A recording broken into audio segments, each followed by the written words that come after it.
Hello ladies and gentlemen, and welcome back to another Factorio tutorial. My name's Negative and let's get cracking.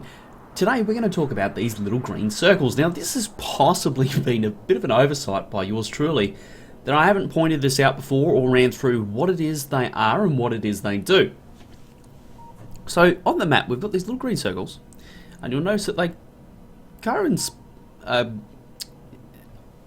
coincide would be the word I'm looking for. Coincide with these biter bases.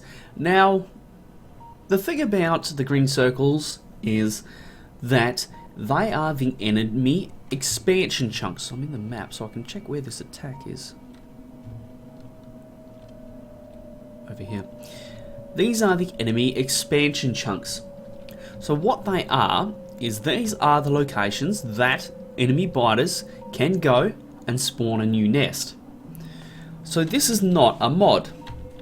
Okay, this is in the stock game. It's in the debug console. You see here on the left I've got the debug settings.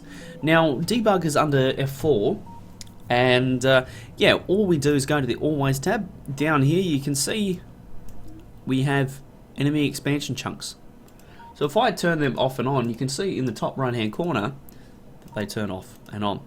Now there's a whole heap of other information in here, like for example I've got the FPS showing so that you guys can see how the game is performing, and there's lots of little things you can have a play around with that. Now as to why I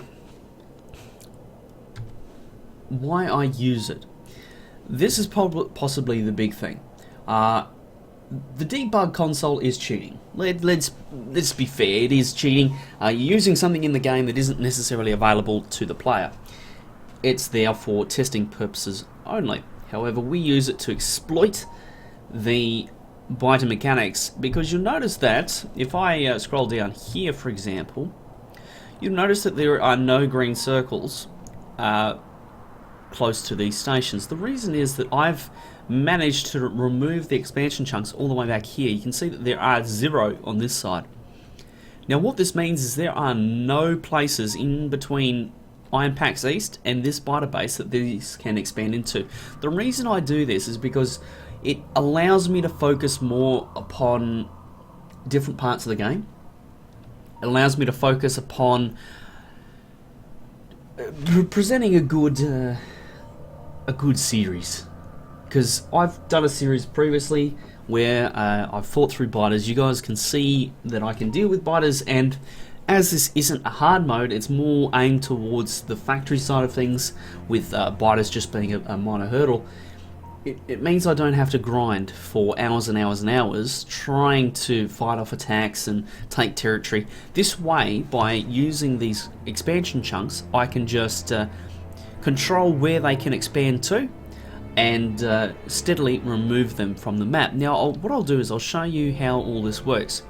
Basically, around a nest there is a gap of, I think it's 2 chunks, where they can't spawn again. After that they go for another 4, I believe.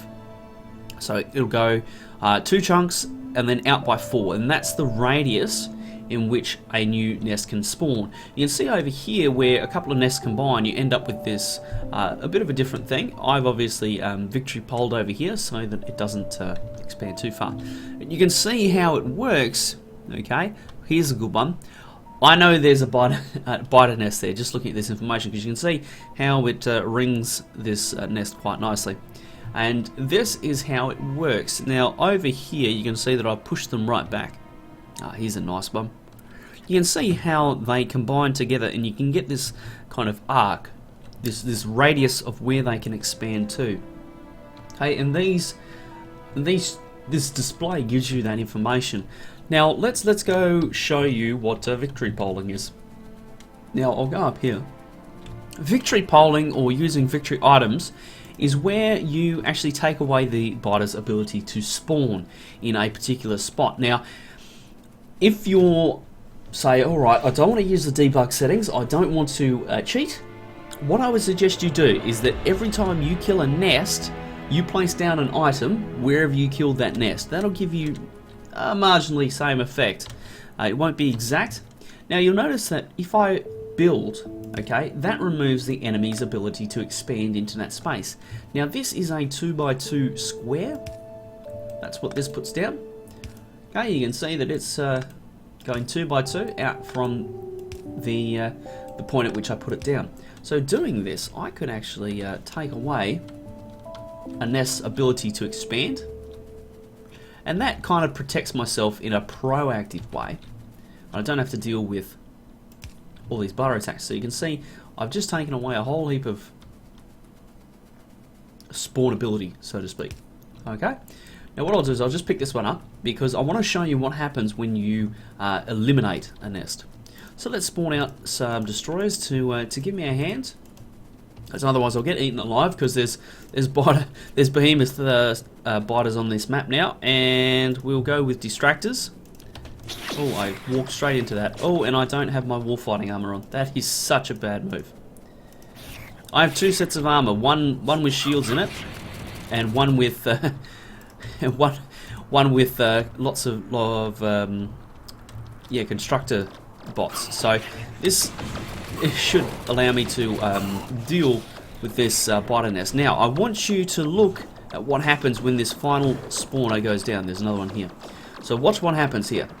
Ah, you see that? And now you can see that biters can expand into this space. All right. All this was vacant. Let's go take this out and we're going to see what happens. Because biter nests can only spawn nearby other biter nests. So the corollary of that is, if there are no biter nests, nothing can spawn. You following me? Good. Oh, that's a lot of behemoths.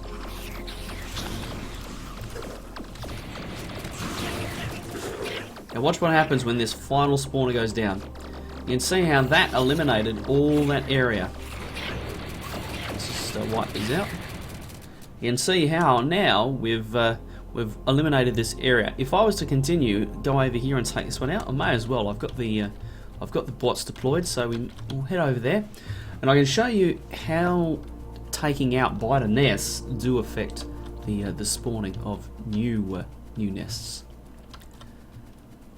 And I explain the reason why. It's just so I can focus more on the factory side of things rather than the defense and the boring sides, which is just a grind in this kind of situation. If I was playing a hard world, oh, we're losing some destroyers now. So we'll redeploy. Oh, that's a little bit close to the coast. Kill some stuff. Kill some stuff.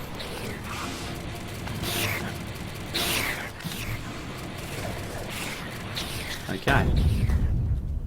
Now you can see how we're starting to peel back this area, and that's going to allow us to basically secure it. Now I'll show you one last trick. We'll go and we'll take these bad boys out.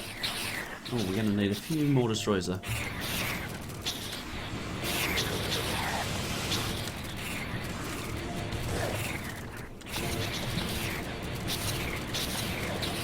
Okay, you can see how all the green just disappeared. You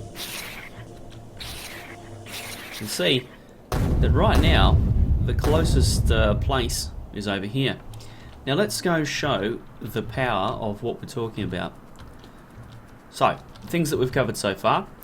Victory polling, and what that does, it removes chunks from the map. The chunks are where new bases can spawn, and obviously removing the nests themselves remove that perimeter of places where new nests can form.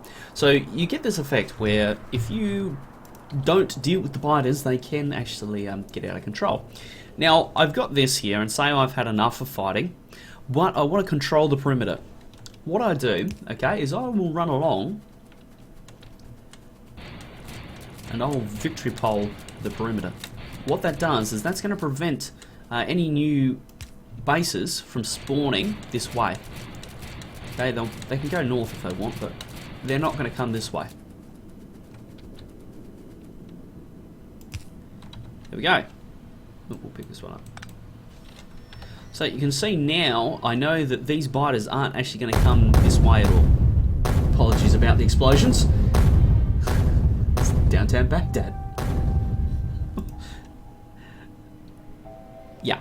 So these aren't going to expand in this way. So I can control the perimeter this way. Basically, all we do is we wait for the explosions to finish. Yeah, go down. Just for me to finish up this video. So we clear out the bases, okay, push them back to a spot where we're happy with, and then we run around in victory pole so that we control the frontier and they don't actually come any closer to us. And from there, it's just a matter of pushing them out. That's all that I've done over here, and over here. I pushed them back quite a long way, and you can see up here we have biter nests, but no green circles on this side. That means I've controlled the perimeter and they won't come any closer to me. They'll only go north from here. Same thing over here and down here as well. You can see that there are no green circles closer to me than what I intend. So that is what the green circles are, and that's the way in which they're used. And why is there a biter base there? Oh, that's right. That's because I was using that for demonstration purposes. Right, we'll leave that there. I need to go find the train. I've ran a bit of distance, so thank you very much for joining me. Look forward to seeing you in the next episode, and yeah, we'll talk about other concepts.